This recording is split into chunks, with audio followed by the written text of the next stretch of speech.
Okay, Haribo. Welcome to the Ahankara party, class 7. The brave souls who've made it for the 7th round of Ahankara bashing. Here we go. Okay.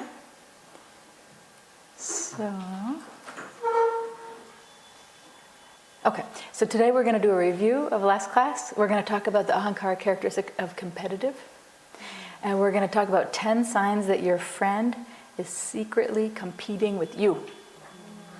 Happens a lot. And then we're going to do a practical exercise. Okay? Okay. So the review from last week.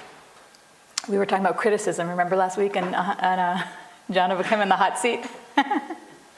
So the definition of criticism is the expression of disapproval of someone or something on the basis of perceived faults or mistakes. That's an interesting definition, right? Because it's like perceived faults or mistakes. That means you're seeing it through the lens of your samskaras and your ahankara. And ahankara impels us to gossip, complain, find faults and mistakes in others. That's all related to criticism. Okay, and some more review points were that why do people criticize? Remember, you guys, the reason why? When they're feeling inferior, like low self-esteem, right? So the quickest and easiest way is to smash someone else down, even if you're doing it in your head. And if you have people who agree with you, it feels even better. I mean, you can just do it in your head, but if you talk to someone else and they're like, yes, she's like that or he's like that, then you ratchet up even faster, you know? So that's the reason why people criticize, this low self-esteem and feeling inferior. And then remember what inferiority is? This feeling of unworthiness, this feeling of worthlessness, of inadequacy, right? So criticism, we can think of it like a coping mechanism, right? Used when people are feeling unworthy. So that can give you compassion for people when they are criticizing, right? To think, okay, that person's not feeling very good about themselves for some reason.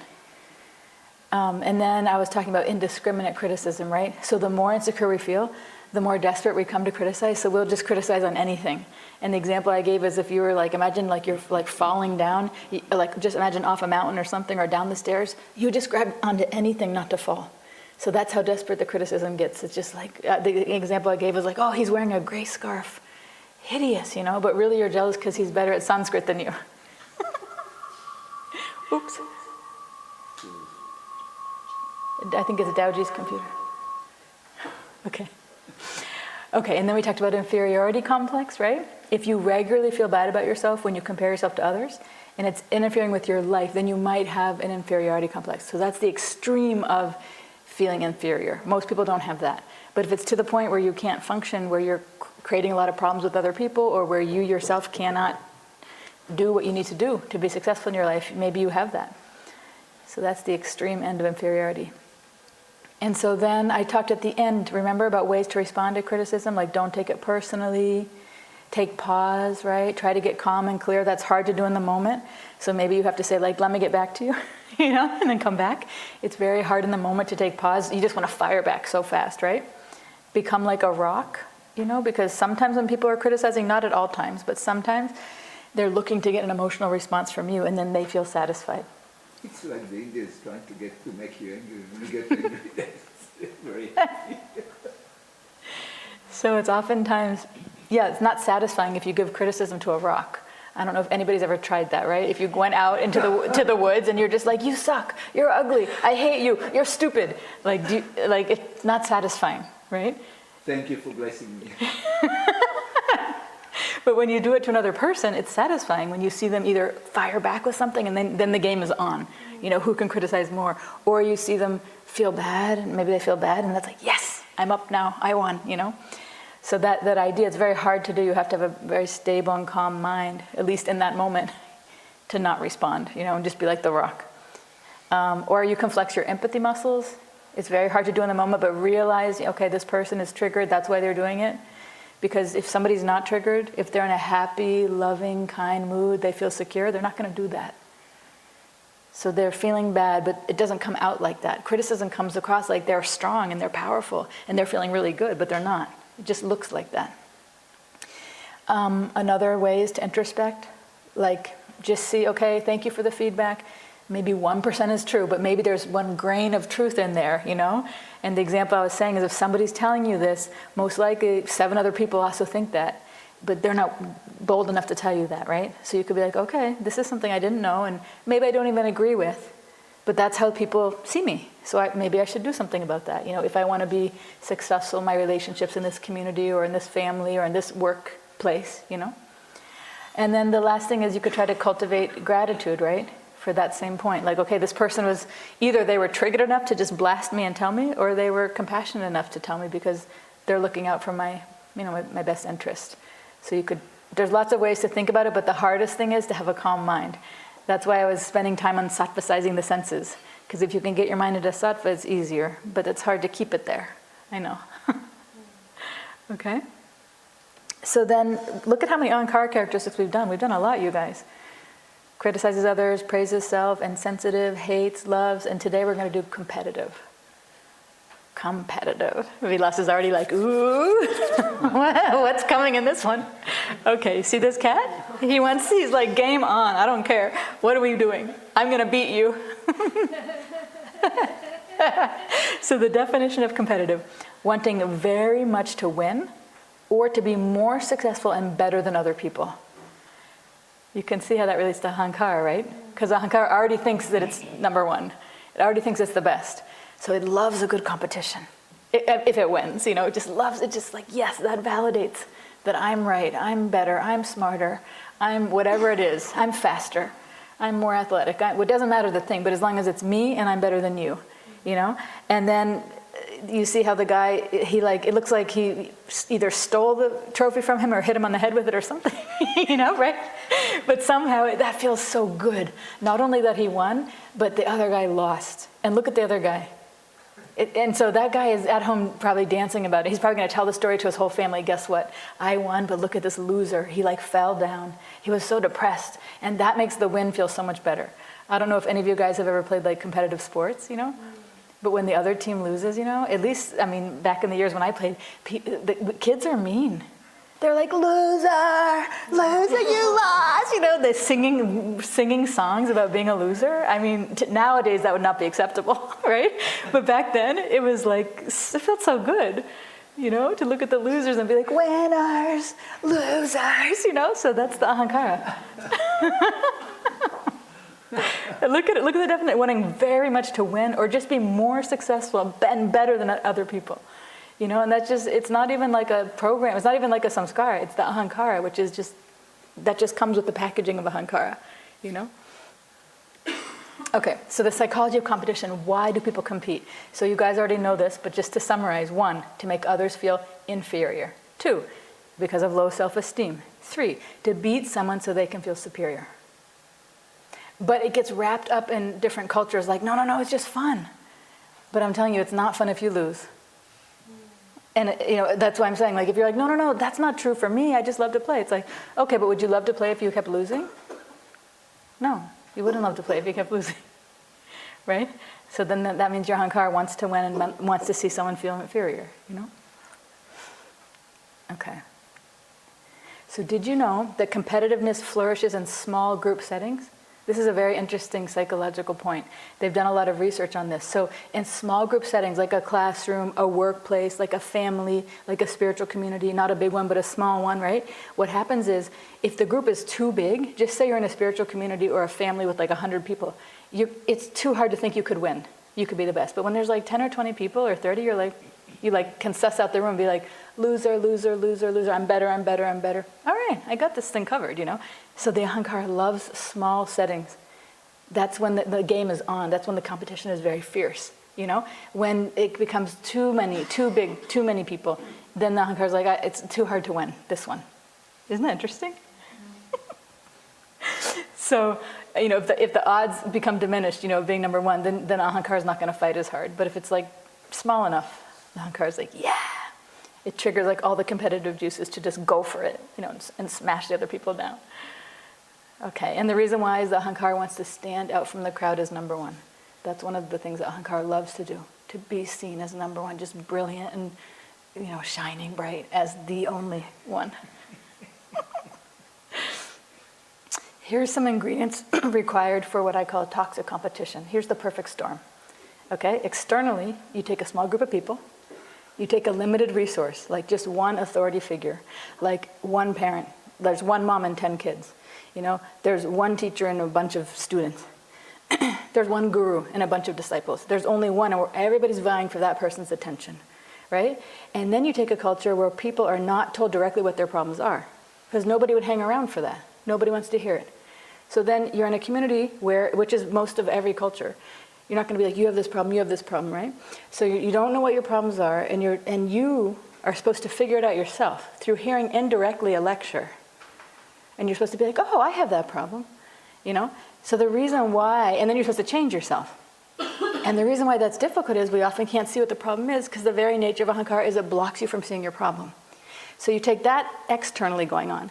And then internally, because of Ahankara, we can't see our own mind. We're blind to our own jealousy, our own hurtful behavior. Because, if you're in a family, just say, well, you're not supposed to talk like that and say, that hurt me. Or you're not supposed to express anger, You're not, and you're supposed to let the person figure it out on their own. How's it ever going to get figured out? Because you don't give the feedback.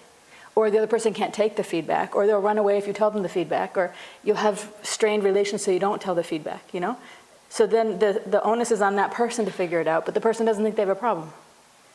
So this is a very toxic situation. I call it the perfect storm, because it's very hard to get what the lecture is or what the teachings are and relate it to you. It's easy to be like, oh, I can see that person has it. But to relate, and then if you relate it to yourself, how do you know if you're even changing it in a way if you don't have any person who you're checking with? You're checking with yourself, your own samskaras, and your own Ahankara is like, okay, I got it now, I'm not doing it.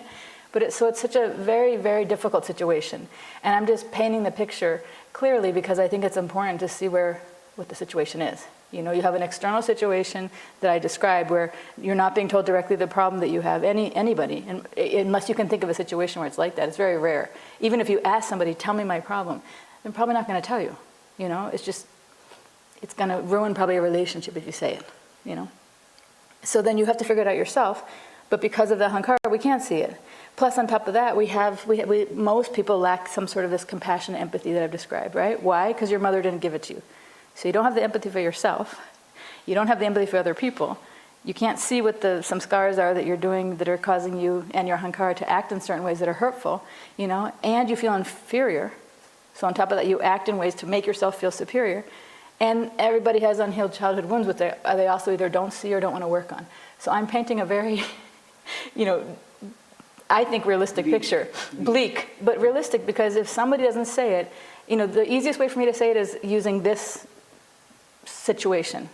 Because to go up and say it to people, that's very hurtful. And nobody wants to hear it, not even in therapy. If I sit down with a client and say, here's your problems here, not that I don't see them, but if I say it, everybody's going to have no clients.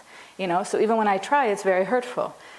So that's why I'm saying the onus is on us to actually really say, okay, what the messages that at least I'm giving are very clear and very direct, and they're not random. They are for the people who are listening, And I think oftentimes it's like, oh no, and it's taken casually. I'm also saying it with more urgency because I'm only teaching a few more classes and I'm taking 6 months off. So hopefully these messages can go deeper in, and you can use them, for yourself in a way, especially over the 6 months off, to use them and really think about what these things are and how they apply to you.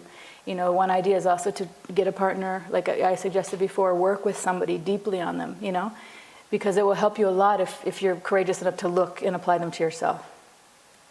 Okay, so 10 signs a friend is secretly competing with you. Here we go. No empathy for your misfortune. So this guy got fired, right? When you share your bad news, they do not feel bad for you. In fact, they seem to take delight in hearing that something didn't work out for you.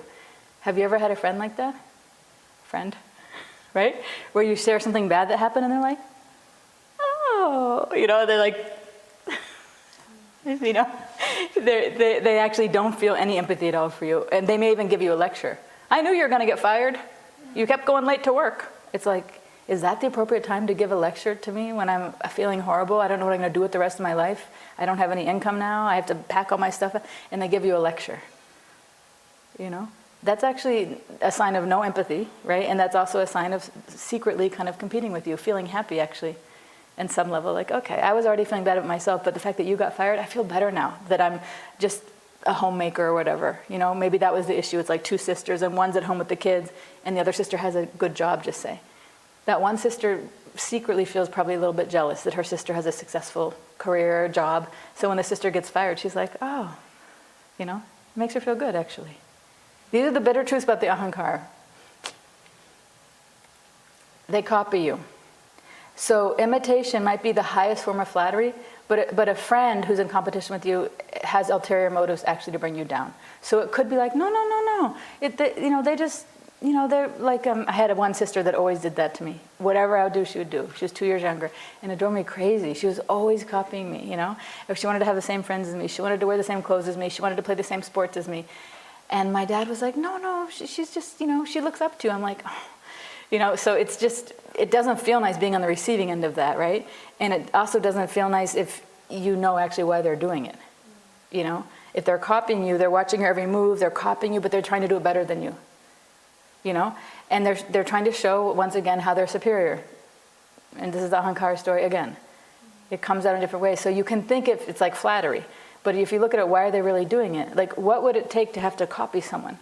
That means you don't have a very clear sense of yourself. Because we're all so unique and so beautifully unique. To copy someone else means you don't have a clear idea at all who you are and what gifts you're bringing to the world. So you have to look around and find somebody who looks like they're happy and then try to copy them. And then ultimately you're going to try to be better than them at that, unfortunately, because that's what Ahankara makes you want to do. If you look at it closely, if you've ever done it before, if ever anybody's done it to you, you can see that that's actually what it is. That's the mechanism that's happening. They don't celebrate your successes. Have you guys heard of this term called a frienemy? It's an enemy who acts like a friend. So a frienemy, that's what they call it. A frienemy is a person who pretends to be your friend, but despite having a fundamental dislike of you. So they'll say like all nice, sweet words. They say, oh yeah, I'm so happy for you, or whatever else. Or they'll say something nice, but actually you can tell by their behavior, they're not your friend. They're jealous of you. They're competing with you. They're critical of you. But to your face, they say the nice stuff. So a frenemy views you as his competition and will always have an excuse to why he's not available to celebrate whatever your successes are. They're not going to show up for you. They're not going to show up to support whatever's important in your life. They will not like your posts. They will not, they're allergic to your success, basically. Their Ahankara is allergic to your success. It's like, oh, I can't take it. So they might say something nice in passing, just to be polite, but basically, if you watch their behavior, they're not doing things to support you. They're not with you. They use sweet words to your face, but they cannot digest your successes. So they act like sometimes it just never happened. They don't even acknowledge it. You've done some amazing thing in your life that you've worked really hard for. They don't ever once say congratulations or good job or that must have been so hard. Nothing. Just like it never happened. And one way to test it is if you ask them to give you a testimonial and they won't do it. They're saying all this nice stuff. I'm totally with you. Yes. And, just say you're writing a book and you're like, can you write a testimonial for me? Can you. No, they won't do it. So this is a frenemy. Number 4, they downplay your accomplishments. In addition to being absent from your celebratory occasions, right? A secret competitor will always try to downplay your accomplishments. So she's so afraid that you're surpassing her, she cannot bring herself to acknowledge that your accomplishment is good and maybe even better than what she can do. So you might say something like, I did this, I ran this race, or maybe you both are trying to, run a marathon. And then you actually competed the first one and she didn't. She's going to play it down and say, well, that wasn't that hard. That was the New York Marathon. The Boston one's harder because it has a hill in the last mile. She'll always think of something to make yours seem less than.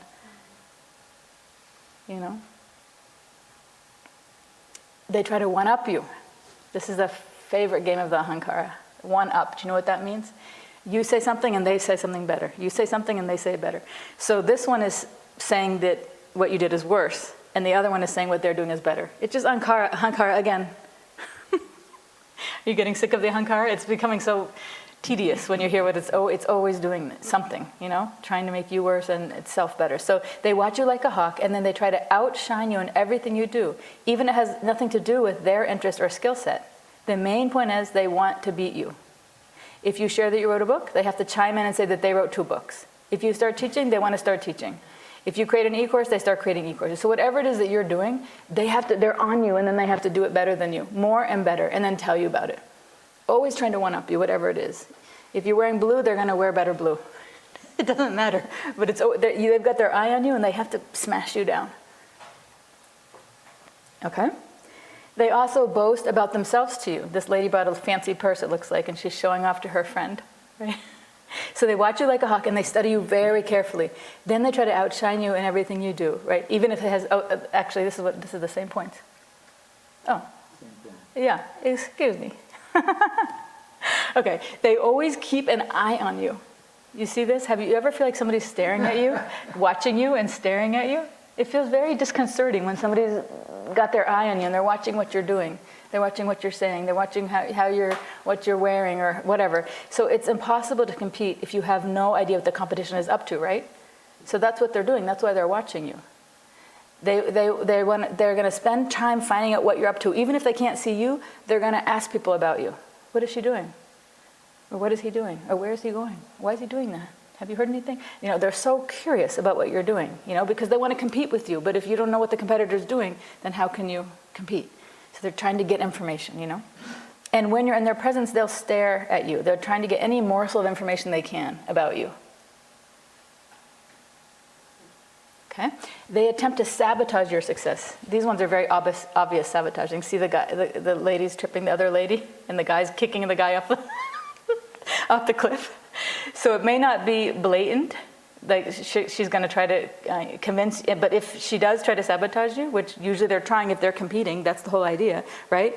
And so if they can't do it, obviously, they're going to do it in a way to undermine you somehow, but then they're going to say that their actions are harmless. They're going to deny it, right?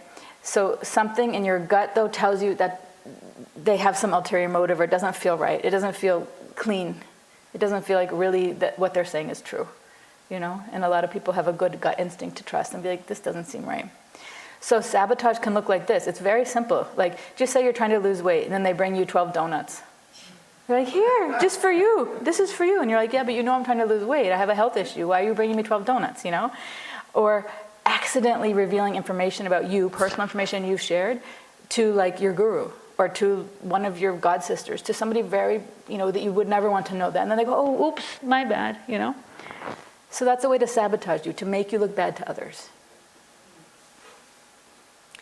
They also dwell on the negative aspects of your life, right? So they seem to derive some pleasure by constantly reminding you of what's wrong in your life, or some past mistakes you've made that you're trying to let go of. You feel maybe ashamed about something, you feel embarrassed, or that's a low point in your life, you've known them for a while, and then they keep telling you, they somehow remind you of that. They keep bringing that up, right? Why would somebody do that? Why would somebody who's your frienemy, your friend, why would your friend remind you of something negative about yourself in your life?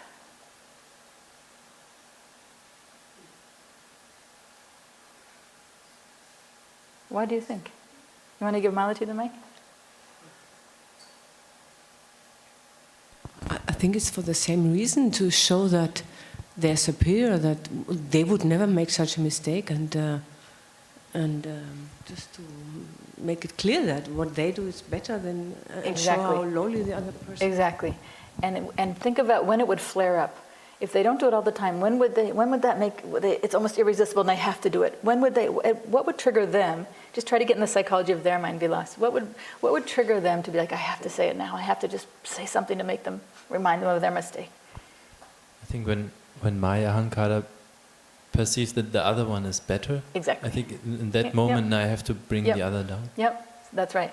So if you're already seeing them down, it's kind of like, okay, cool, they're feeling bad today, or they're feeling a little insecure. But if something happens and they start getting better, and you're like, oh, they did something successful, they had a good moment, they're doing well for whatever reason, Ahankara just does it in a half a second. There's no actual conscious thinking about it. That's why I'm trying to slow the whole thing down and really put the light on the Ahankara and expose it for its bad behavior so we can see what it's actually doing. Because it's so second nature to us. Not, number one, in doing it, and number two, in accepting it. Most likely we had adults in our childhood doing these things to us, so it's part of our samskaras. We kind of accept it. But when you put it all together like this, it's like, ooh, this is ugly. Right? It's kind of gross. Like, we're not laughing today. Today we're like, ew, can we hurry up and finish this one? Let's go to a good topic, It's not a nice topic. Okay, So your friend kind of wants to talk about the negative things, right? Because they're seeing you're doing well, so they have to pull you down, right? To highlight some of your mistakes from the past. And I call this like an Ahankara alert. Your setbacks and obstacles make your friend feel good about herself. That's why she keeps reminding you of your weaknesses and inadequacies. And it doesn't even necessarily have to be a friend. It could be a mother. It could be an aunt. It could be a boss. It doesn't have to be a friend. We're just calling it that for now. But you have to broaden the scope and just think of anybody in your life who treats you like this. And they love putting you in their rightful place, which is inferior to her. That's it. They discredit you in front of others. That's another one, right? So has word ever come back to you that she was speaking poorly of you in the presence of others? It's because she's secretly competing with you. That's another sign, They're trying to bring you down in front of others, right? By making you look bad in front of other people, they're trying to make themselves look better. And last week I was also saying, if you bring someone down, like you humiliate them or you say something bad about them in front of others, it has like 10 times the effect. It's embarrassing, it's humiliating, right? To be shamed kind of in front of others. Somebody shows your negative side. Like when I work with parents and their children, I always say, the best samskars you can make are say the good thing about your kid in front of the other parent. Like, so just say I'm working with the child and the child's doing something well in therapy, I'll say to the mom, now when the dad comes in, tell the dad how proud you are that the child did X, Y, or Z. And the child will never forget that. Because like the therapist is listening, the dad's listening, the mom, they're all celebrating. So it's a very good samskara. But the way to have the opposite effect, to really shame somebody, is to bring up something negative about them or embarrassing or bad about them in front of a group of people. Right? It's so humiliating, So that's another way that your frenemy can discredit you or bring you down and make you feel bad about yourself. Okay? So here's the 10 signs of our frenemy, right? That a friend is secretly trying to compete with you. 1, no empathy for your misfortune. 2, they're copying you. 3, they don't celebrate your successes. 4, they downplay your accomplishments. 5, they try to one-up you. 6, they boast about themselves to you. 7, they always try to keep an eye on you. 8, they attempt to sabotage your success. 9, they dwell on the negative aspects of your life. And 10, they discredit you in front of others. So one thing also that happens, especially I think in spiritual life, is people come here and oftentimes we don't know each other before we arrive. And none of us are coming as an infant. So we all have like decades mostly, at least 20 years of experience before we're coming. And we've had different identities, different successes already before we've come.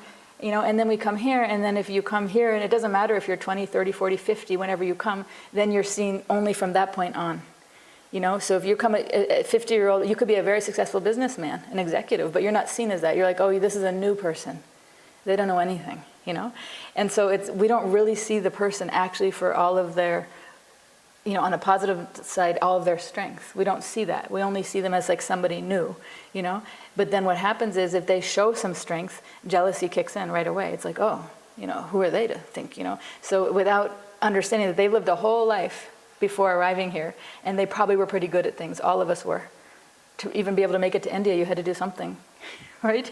So that's one of the issues that goes on, is that we're not able to see not only ourselves, but that other people are coming for decades of success of something else, and we don't see that. We only compare them to how we know them now.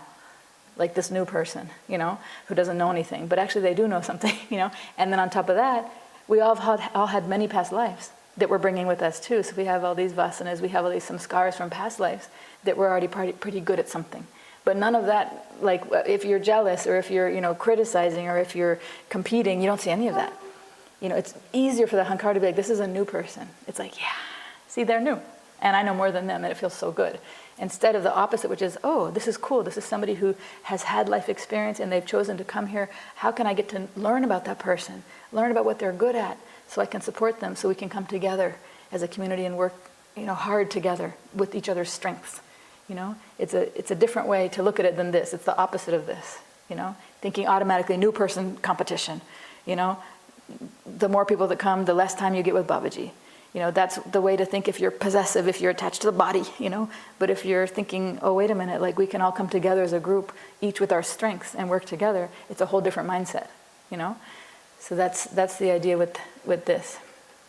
So now let's switch gears into something practical. Okay? So I promise you we're going to talk about giving and receiving feedback, right? Yes? It's in your book, it's in your book. You quoted Babaji saying we should support each other to support Babaji. Yeah, that's the idea. Yes. But it's hard if we don't see this. It's hard, yes. It's very hard, and especially if we don't see this stuff in ourselves. If we're just thinking, oh yeah, I know so-and-so's like that, and so-and-so did that to me. So-and-so did 5 of these things to me. It's like, okay, but which things did you do to somebody? It's so hard to see it, So, but that's the goal, but it's nice to have it in our head, but then how it plays out, it really can't play out unless we really see it ourselves.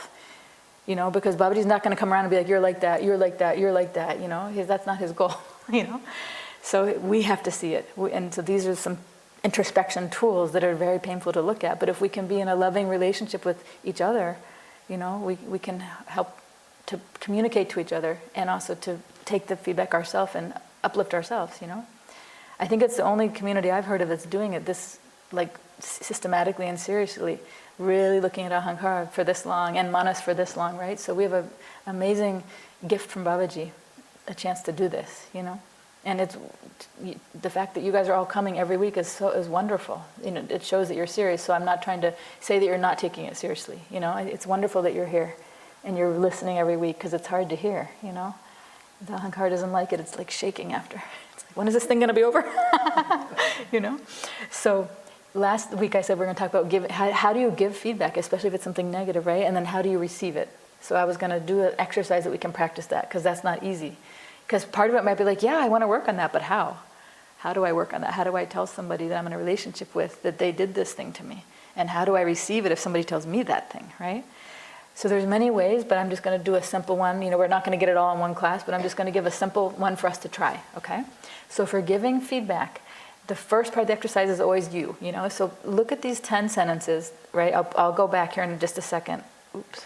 Okay, I'm going to go back here, but it's these 10. You can take a picture or whatever. So look at these 10, right? And think of someone who's done one of these things to you in your life. It's not about the person, but just one of these times you've had this experience where somebody didn't celebrate your success or they tried to one-up you. Just one time you can think of. And just write the sentence down, like, they copy me. So you don't have to do it quite yet. I'm just going to go through the steps and then I'll go back, okay? So that's step 1. Then step 2 is write down the sentence that you chose, right? So example, they don't celebrate your success. Then identify 3 of your feelings related to that sentence. So they didn't celebrate my success, so that made me feel hurt, betrayed, and disgusted. Then prepare a statement that includes what the person did and how it made you feel. Okay? For example, when you didn't acknowledge or congratulate me on my new book that got published, I felt hurt, betrayed, and disgusted. It's one sentence. When you did or didn't XYZ, it made me feel 3 feelings. Okay, some of you have already been practicing this with me, right? So that's the first part of this assignment, all right? And this is the feedback you would give to a person. So think about what that person, somebody who did one of these things to you, and I'm not saying you ever have to give the feedback. It's just practice of how to structure the sentence. One of these 10 things.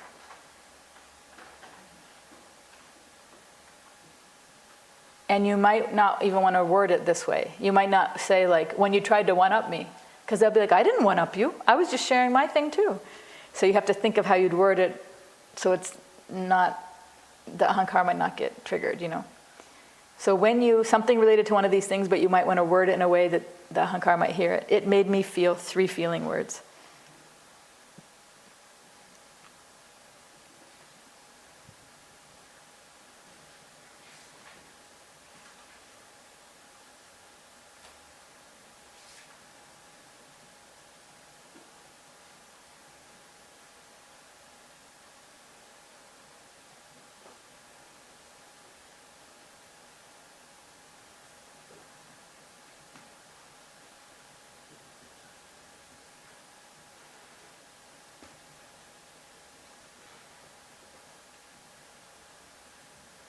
Daoji, you're typing so fast. You're writing a book over there. It's like smoke is coming off that keyboard.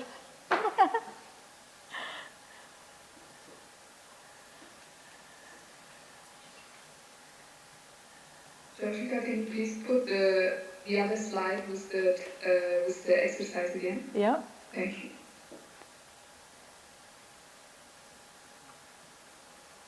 So point 4 is how the sentence should be structured. When you, whatever point you've chose on point 10, it made me feel 1, 2, 3, 3 feeling words.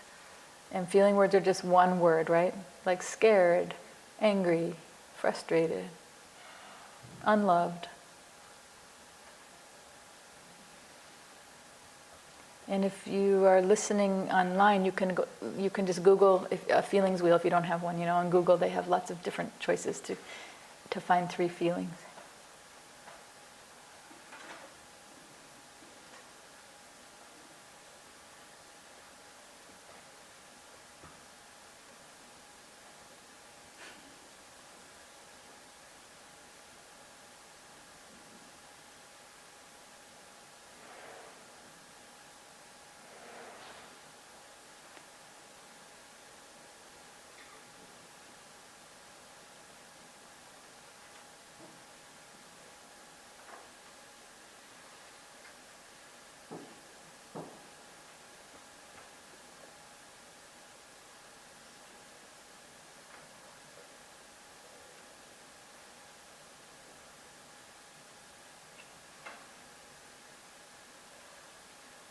Anybody need more time? Everybody got something?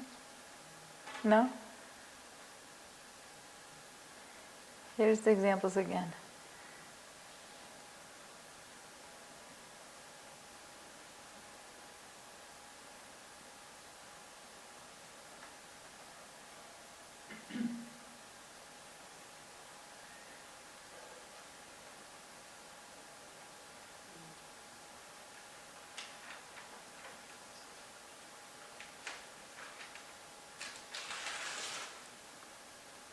Does anybody else need a piece of paper? Or a pen?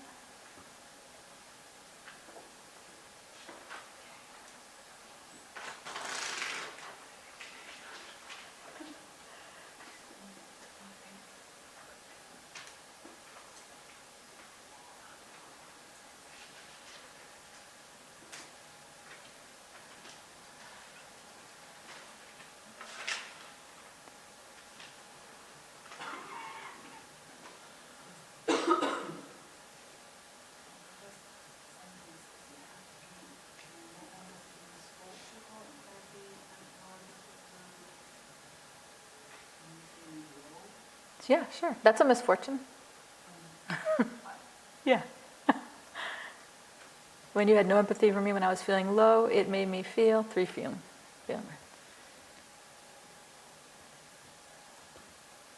Everybody got something?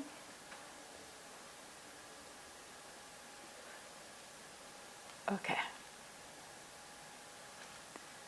So here's some guidelines for giving constructive criticism. So imagine you were going to tell that person. I'm not saying you should or you would, but just in your head thinking if you were going to give it, right?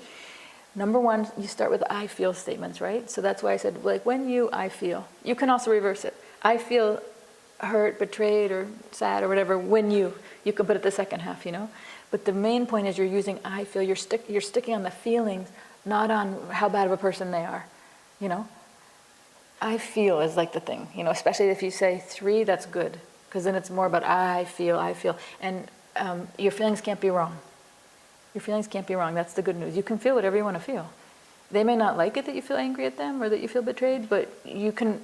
That's better than saying you're a jerk. You're a colossal a-hole. You know, it's right? So just saying I feel, it already de-escalates it.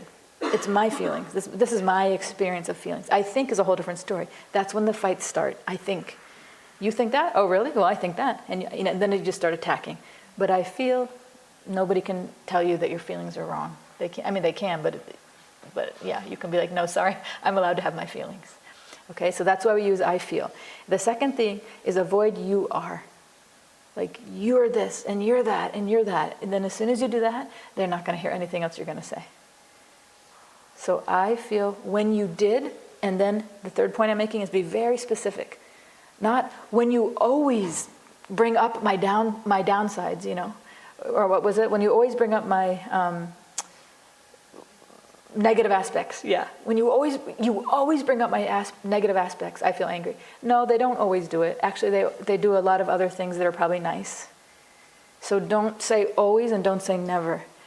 Then all of a sudden the party's over. They're not going to listen to you. But if you say, on Tuesday, when we were talking, I felt hurt and betrayed and whatever because you brought up my negative aspects. then they might be able to hear that. I'm not saying they will, but you have a better chance if it's specific to one incident. But typically what happens in relationships is we let things pile up and pile up and pile up, and then we explode. And we blast them for the last 5 years of everything you ever did to me. And that's why you're a horrible person. You know, it doesn't work. You know how it feels either when you blow your top and do it, or you know how it feels when somebody does it to you. It feels horrible, right? So this is an idea like when the pressure cooker is building up, to let the gas off a little by doing this. You know, and I didn't put a slide here, but one also good thing is to ask them, instead of in passing when you're just walking by, instead be like, hey, can we meet tomorrow?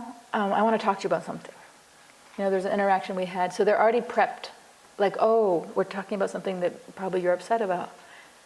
Then they're prepared. Then they don't think we're meeting for lunch. They think, oh, there's something, this person's already upset. Then maybe even they start thinking, but at least they're prepared so they're not caught off guard.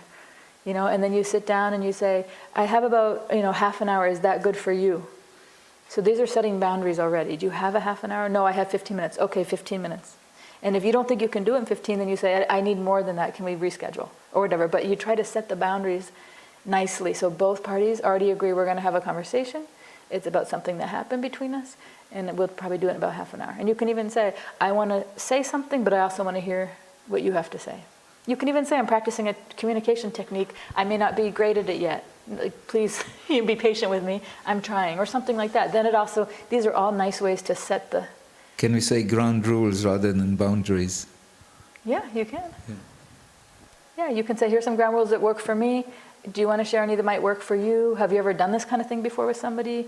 It's kind of new for me. I'm practicing. Something like that. So then already they're not like caught off guard what's happening, and they're like, okay, I get it. We're practicing a communication technique, And oftentimes when you do it, because you're new at it, maybe some of you, then it will be either too harsh, and you're like, oh, sorry, I didn't mean it like that. Or it'll be too soft, and they don't get it. They're like, wait, what do you mean? So, so it takes a little while to refine your craft, so you're like kind of in the middle with it, So you can also say that. I might be saying it too harsh, but it's really out of love. I'm just trying to express it. Or I might be saying it like too soft, and maybe you don't get my point. So please bear with me as I try, So then the final thing is, when you present your point, present it like an observation. Like how I've experienced this, or how I've observed this, is that you're like, you weren't empathetic to me, when I was having a low point, something like that. And that made me feel sad, rejected, and lonely. That way you leave it so it's not black and white, like, you were not empathetic to me, and you've been doing this for months, and I hate it, and you're so rude, and you're such a jerk.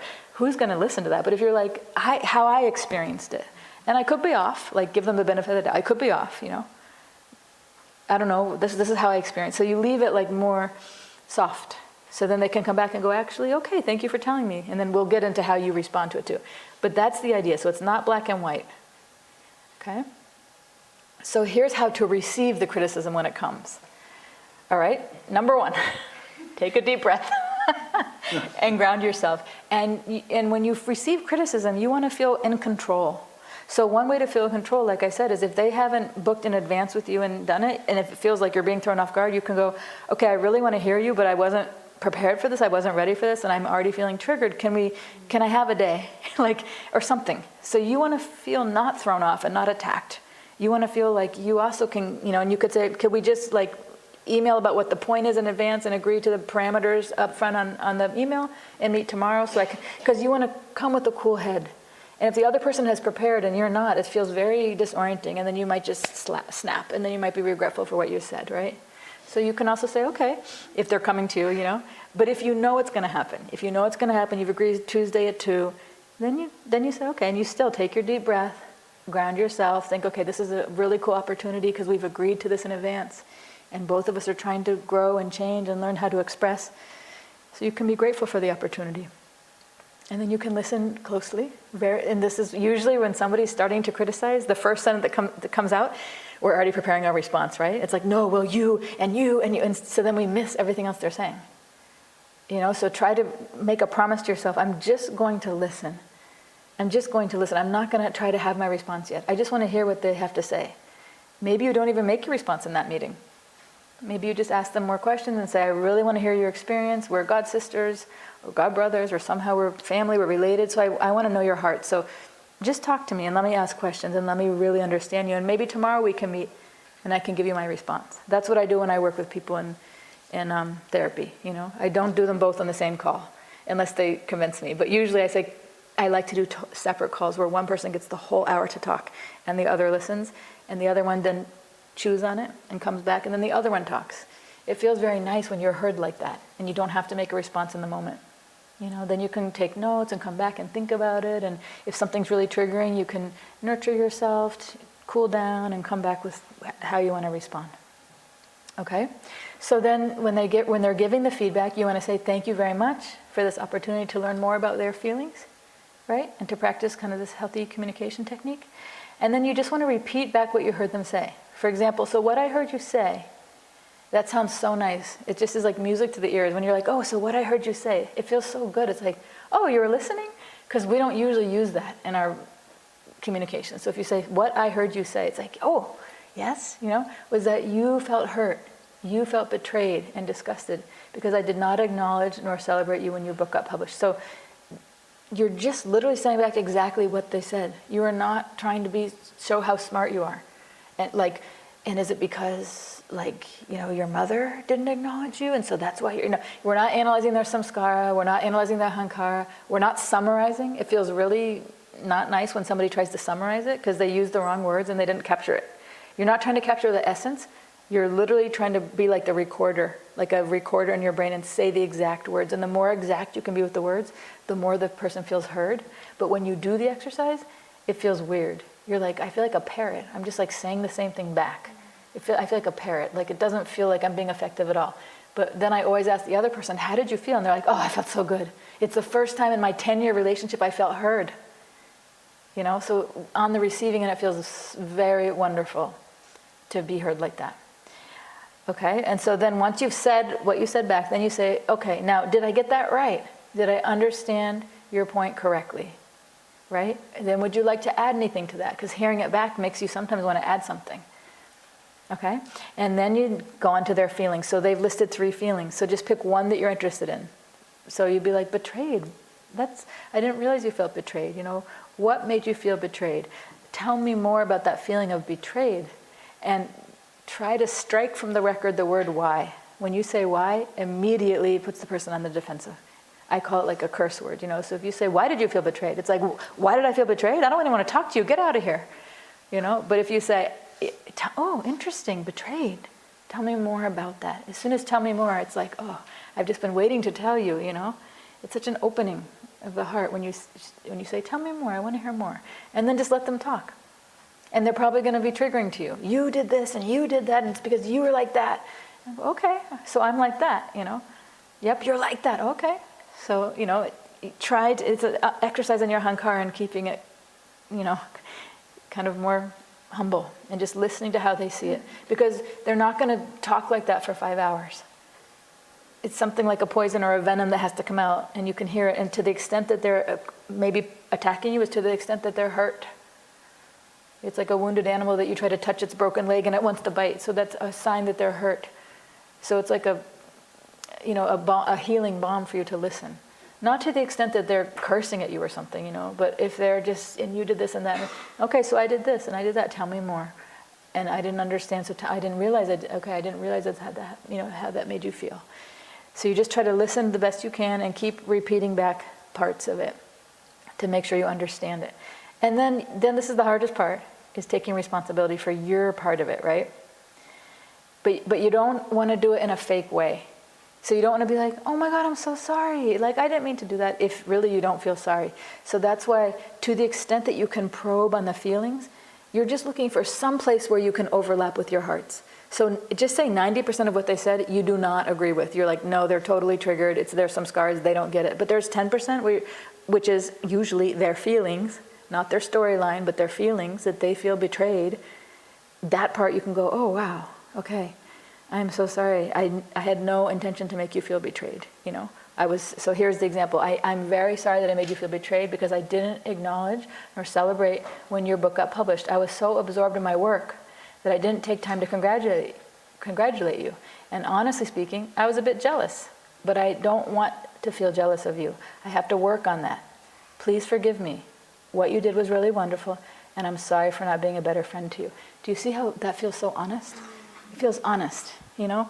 There's nobody who's beyond jealousy. So just admitting, like, my jealousy kind of blocked me because I wanted to publish a book too. That's on my list and I didn't get to do one yet, or something like that, you know? Fine, good, we can laugh about it, you know? But if you just do some insincere apology just to make it better because you're trying to practice healthy communication, it doesn't feel, you know when somebody does a sincere one and you know when somebody doesn't, right? And you also know when you give a sincere one, how it feels when you really own your part. Because there's some part of you that's like your lower nature, we could say, that made you act in that way. You know, so instead of, oftentimes if we do an apology, we're like, I'm sorry you feel angry. How is that an apology? I'm sorry that you feel angry? Do you see how we've, the Ahankara perfectly preserved us as never, you know, I'm sorry you feel angry. It's like, no, you did something to cause me to feel angry. Can you take any responsibility? So a good apology is, I'm sorry that my actions caused the anger in you. You know, this specific action. And by the way, here's why. You know, part of it is I was absorbed in my work. The other part is I was a little bit jealous. And maybe I didn't even realize it until I thought about it. Until you told me that it hurt you. And I realized, oh, but you are my friend. And I didn't mean to do that to you. Actually, I was a little bit jealous. So you see how that feels more sincere on both sides, right? Okay, so now let's practice. Okay? So what I want to do is if one person wants to just share your sentence, and then we could practice, if you were the one receiving this feedback, how would you respond? So if somebody has their sentence, they just read it out loud. You don't have to come in the hot seat. You just read aloud your sentence, right? And then we all can just take turns on how we would respond to that. But the sentence you're reading, just say you're going to respond. You're responding like she's telling you that you did that thing. Do you get it? So if Janava's like, I felt betrayed because you weren't there for me, to Malika, then you would act like you really weren't there for her, like she's telling you that feedback. And then you try to practice these steps, you know, to listen and say it back. You don't have to do it perfectly, but that's the idea, so we can practice as a group and hear each other. I think you guys can learn a lot from hearing each other like we did last week, right? It was a short exercise, but I think a lot of people got something out of it, hearing it live, you know, experiencing it. So, who wants to read a sentence? Narottam? Thank you for being so brave, Narottam. 2 mics. Jonathan's like, I'm not doing it. You do it this week.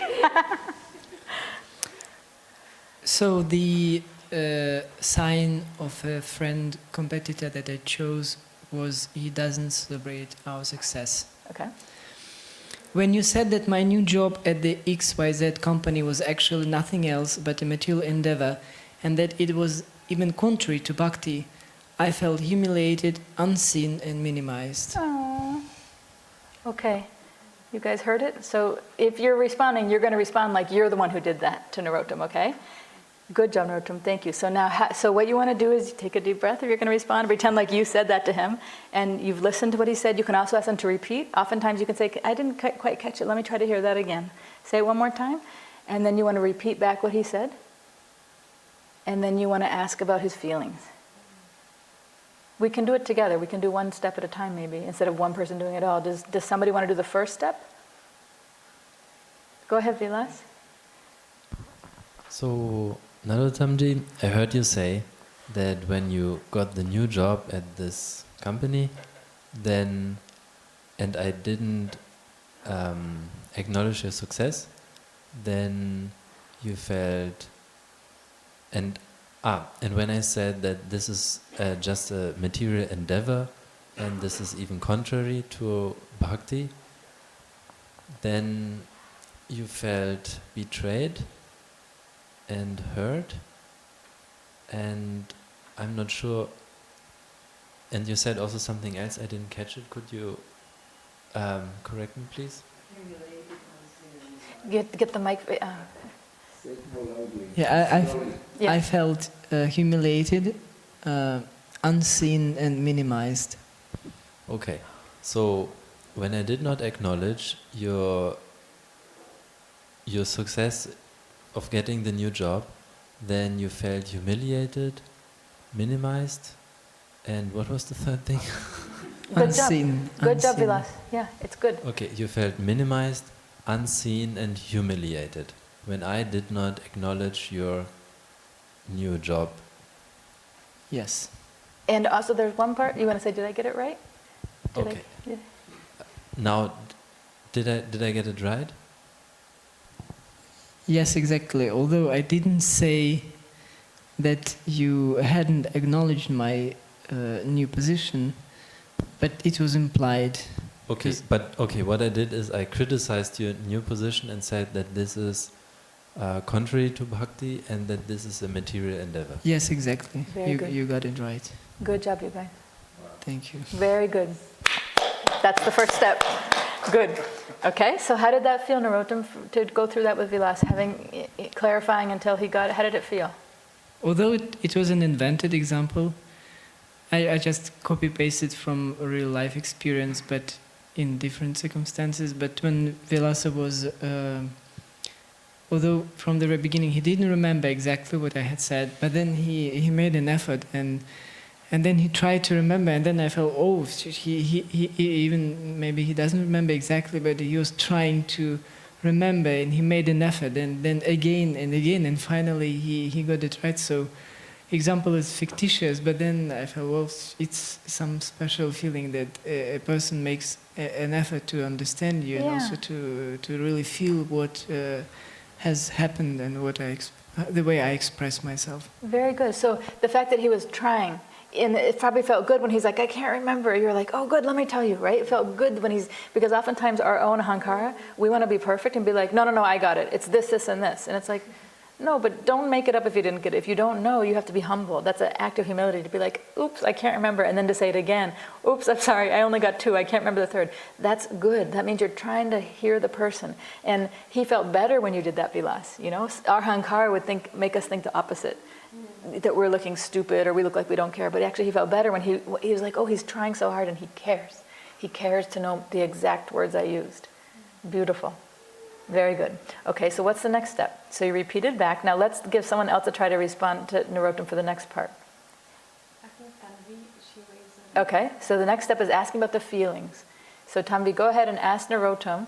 Narottam, can you see her at all? Or I don't know how to see her, but can you see her on Zoom or anything? Or? I'm not connected, but I can. Okay, it's okay. All right, just go ahead, Tanvi. We can't see you, but we can hear you. Oh, okay. Narottam, please tell me more about your feeling of humiliation. Good, Tanvi, perfect. Tell me more.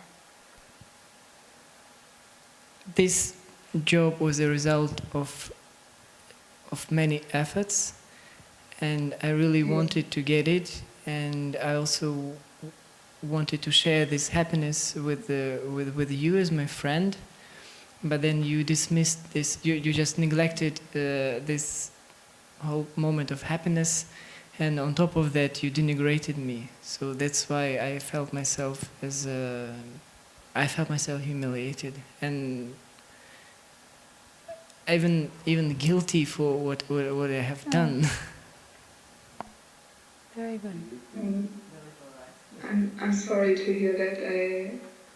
I'm sorry that I made you feel humiliated by what I said, by actually criticizing your effort and your success and playing it down. I'm sure, that you or I can understand that you had expected of a friend something else. You would have liked me to see your success and be happy together with you, as you said. And honestly, I think I was playing it down a bit because I myself am in a situation, I don't have a job right now, so Bingo. so I think I was playing your success down, and that's why I kind of put it in a light that it's not really good and not really great in spiritual life. But when I think about it, actually it is really good. And I also heard Joshika once saying that you can have success in spiritual life also when you have success in material life. I remember that right now. So actually it is really great what you are doing, and and actually I would like to be where you are also.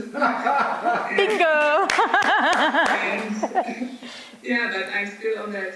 I'm still working on that. So please forgive me for not being there with you and not attuning to you in that moment actually. And I would like us to be happy together for that. And if you're not too much hurt, maybe we can sit together tomorrow or any time and celebrate it a little bit and have some ladus. Happy ending to a difficult subject. Good job, Tanvi. Very good. Narottam, you want to tell her back tell her what your response is? Well, first of all, thank you very much for having been so empathetic and also honest and sincere about your feelings, and for having recognized your mistake. And actually, I don't know why, but when Tanvi was speaking, I felt some warmth in the chest, and I felt, can we meet for lunch and just discuss this topic? And by the way, we have another position in my company, and it's open. See? Did you hear that? She melted your heart, and now you're going to get her a job on top of it. So that's the idea. Good job, you guys. Very beautiful. So that's just a little mini window into what we can do with this, And I would say if you're interested, you could find somebody to practice with over the week. Just try it one time. And if you have a frenemy, probably not, but somebody who's done something that acts like a frenemy, they're not a frenemy, but maybe they did a behavior one time that's like, if you could try to meet with that person if you have a relationship and say, hey, can we do that exercise? Can I tell you one thing and you tell me one thing? We practice hearing each other and we clear the air, like Tanvi and Narottam just modeled to us. It's a very powerful experience, when you can get somebody to do that with. So thank you for listening, thank you for coming, and beautiful work, you guys. Good job. Okay, Haribol.